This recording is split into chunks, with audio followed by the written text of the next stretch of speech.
घर में हर्षो उल्लास का माहौल है। आंगन को रंग बिरंगी कागज की पतंगों से सजाया गया है। सभी बाराती तैयार हैं और ढोल दमों की गर्जन के साथ ही बाराती चल पड़े हैं दुल्हन के घर वधू को अपने साथ लाने। आज सबके लाडले प्रतापू यानी प्रताप की शादी है, लेकिन इस शादी में खुद प्रताप शामिल नहीं है। जी हाँ, अपनी ही शादी में दूल्हा शामिल नहीं है। दरअसल प्रताप सेना में है और वो बॉर्डर पर तैनात है और यही वजह है कि वो अपनी शादी में भी नहीं आ सका। लेकिन प्रतापू के ना आने का यह मतलब कतई नहीं है कि उसकी शादी नहीं होगी। प्रतापू के ना होने का किसी को दुख नहीं है, बल्कि लोग बड़े हंसी खुशी से अपने प्रतापू की बारात को दुल्हन के द्वार लेकर जा रहे हैं और इसी खुशी में वो दुल्हन को अपने घर भी लाएंगे, वो भी बिना प्रताप यानी दूल्हे की मौजूदगी के। अभी जो किस्सा आपने सुना उसमें किरदारों के नाम भले ही काल्पनिक हैं, लेकिन विवाह परंपरा एकदम सच है। उत्तराखंड के कुमाऊं और गढ़वाल मंडल में एक अनोखी विवाह परंपरा रही है और इस विवाह परंपरा में बिना दूल्हे और बिना 7 फेरों के ही विवाह हो जाता है। इस विवाह परंपरा को कुमाऊं में डोला या बाडा कहा जाता है, तो वहीं गढ़वाल में इसे सरोल नाम से जाना जाता है। अब सवाल उठता है कि ऐसी विवाह परंपरा की शुरुआत कैसे हुई? ऐसी भी क्या मजबूरी थी कि बिना दूल्हे के शादी को संपन्न कर दिया जाता रहा? दूल्हे की मौजूदगी के बिना हुई शादी का समाज में क्या स्थान होता है? क्यों इसकी शुरुआत करने की जरूरत पड़ी और इस विवाह परंपरा में कैसे विवाह की विधियां संपन्न होती थी? और जानेंगे इस विवाह प्रथा का नाम डोला या सरोल पड़ने की रोचक वजह क्या थी।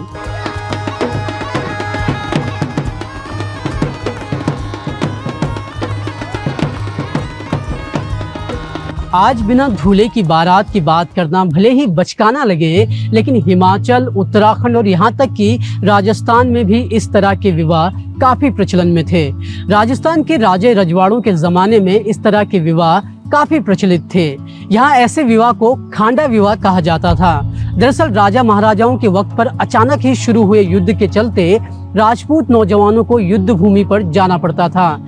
ऐसे में पहले से तय विवाह की तिथि बदलने की बजाय दूल्हे की कोई निशानी रखकर उसकी शादी कर ली जाती थी। ऐसे वक्त में दूल्हे की तलवार, कटार या ढाल को निशानी के तौर पर साथ ले जाया जाता और दुल्हन को घर ले आते।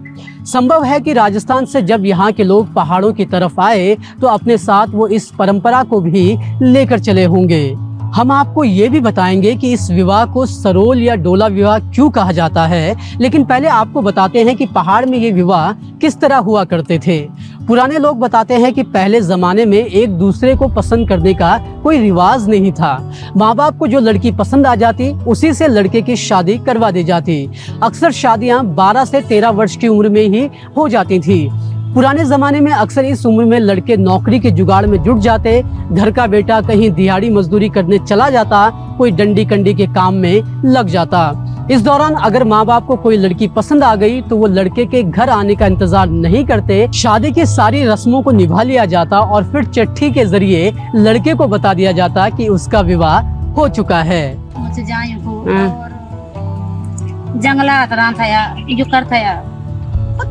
सब नौकरी पेशा पहले क्या होता देश परदेश में था, जंगला जान था, दुकान करता है, कंडी बुआ का था, इतने बच्चा भी जान था। तब जो करता है मतलब रहता हूँ क्या मन खाली बियोकान और बुआरी लियोन बेटा ये बस ससुर काम था और लड़का से कोई मतलब ना था।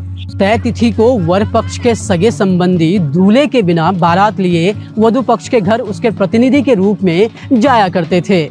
कई बार वर के स्थान पर उसकी कोई निजी वस्तु रख दी जाती और इसे डोला ले जाना कहा जाता था। कन्या के पिता के घर पहुंचने के बाद वधु को अक्षत, पिठियां यानी टीका लगाकर और उसके पिता को दक्षिणा देकर बगैर किसी अनुष्ठान के वधु को ससुराल के लिए विदा कर लाया जाता था। इस विवाह में किसी भी तरह का कोई अनुष्ठान नहीं किया जाता था। इस दौरान किसी तरह के फेरे भी नहीं होते थे। आज दहेज की कुप्रथा काफी आम हो चुकी है, लेकिन आपको जानकर हैरानी होगी कि पहाड़ में ये कुप्रथा ना के बराबर थी, बल्कि उल्टा था। पहाड़ों में कभी लड़के वाले लड़की वालों को भेंट दिया करते थे और ये भेंट अक्सर सोना चांदी के रूप में होती थी। डोला विवाह द्वारा लाई गई दुल्हन के साथ पहले बच्चे के नामकरण या फिर नए भवन के गृह प्रवेश जैसे मौकों पर आंचल विवाह की औपचारिकताएं पूरी कर ली जाती थी। कई जगहों पर वर के आने पर मंदिर में विवाह की रस्में निभाई जाती थी, लेकिन इस दौरान सिर्फ 4 फेरों के साथ विवाह को संपन्न कराया जाता। कुमाऊं में डोला विवाह गढ़वाल आते आते सरोल विवाह हो जाता है। अब इस विवाह परंपरा का नाम सरोल क्यों पड़ा, उसकी भी एक रोचक वजह है। सरोल मतलब इन था कि गुगबा शांत है बियो नोने गुगबा लियो था तब था सरोल बियो ए बस सरोल बियो बल और अब तो डोला बचन जाना दान दे जसन जाना पहले दान न दे कुछ बात न था। अब सवाल उठता है कि इस तरह विवाह करने की क्या मजबूरी थी। इसका जवाब पहाड़ के हालातों से ज्यादा जुड़ा है। बुजुर्ग बताते हैं कि एक वक्त में पहाड़ में काफी ज्यादा गरीबी थी। ज्यादातर लोगों का लालन पालन खेती बाड़ी से ही हुआ करता था और ऐसे में अगर दोनों पक्षों में से किसी एक के पास पूरी बारात को दावत देने की कुव्वत नहीं है तो सरोल विवाह कर लिया जाता था। जान था 2-4 आदमी गरीब लोग था पहले का चिल्लियों था 2-4 आदमी जान था या 4-6 आदमी 5 आदमी या चिट भी जान था जान था या कट्टे पता तो गुगबा तो को बियार खाने पीने खाए तो जगह पर जब दिन तो नॉन लियो ना तब खाने पीने खाता या तन जब 3-4 आदमी जा यार दो देशा ना गुगुंदा लगाए सूत वाला था ना तो। और जो लोग खेती बाड़ी और धन संपदा से थोड़े संपन्न होते तो वो अपनी होने वाली बहू को और उसके परिवार को सोना चांदी भेंट करते थे। माना जाता था कि जिसकी जितनी ज्यादा बेटियां होंगी वो उतना ही ज्यादा अमीर होता जाता, क्योंकि उसे बेटी की शादी के बदले में सोना चांदी मिलता था। 1930-40 तक के दशक तक इस तरह के विवाह खूब प्रचलन में रहे। सोनू लिया था बेटी में देखे 4 बेटी हुई ना स्वादी बहुत सेठ बन तो एक पैसा खाओ तो सो 3 तोला 4 तोला सोनू चांदी फूल था। दूसरी तरफ अगर लड़का कहीं दूर नौकरी पर गया है या फिर सेना में भर्ती कोई जवान है तो उसकी शादी सरोल या डोला परंपरा के निहित ही कर दी जाती और फिर जब लड़का कभी छुट्टी पर आता तो पारंपरिक विवाह की दूसरी रस्में निभा ली जाती। सरोल या डोला विवाह को समाज की भी पूरी मान्यता थी। टिहरी गढ़वाल के समण गांव की जुपला देवी बताती हैं कि उनके माता पिता का विवाह भी कुछ इसी तरह से हुआ। वो बताती हैं कि कई बार लड़के घर पर ही होते थे लेकिन उनका विवाह में जाना जरूरी नहीं होता था। माँ बाप रिश्तेदार लड़की को साथ ले आते और अक्सर लंबे पैदल रास्तों पर जब 12-13 साल की दुल्हन चल नहीं पाती तो उसे पीठ पर बिठाकर लाया जाता, यानी कि सरौला जाता, हिंदी में कहें तो ढोया जाता। इस समय डोला पालकी जैसी चीजें बहुत प्रचलन में नहीं थी।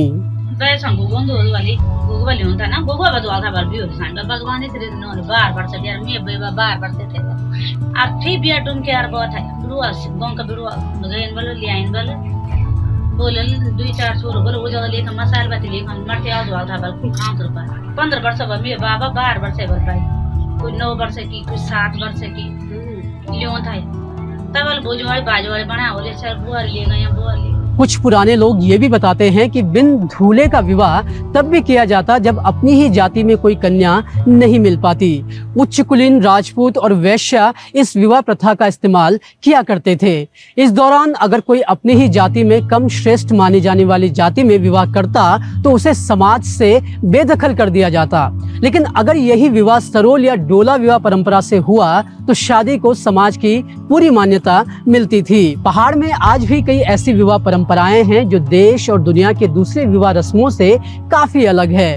उन परंपराओं पर भी कभी विस्तार से बात करेंगे, लेकिन बदलते वक्त के साथ पहाड़ के हालात भी बदले हैं तो यहाँ की परंपराओं में भी काफी ज्यादा बदलाव आया है।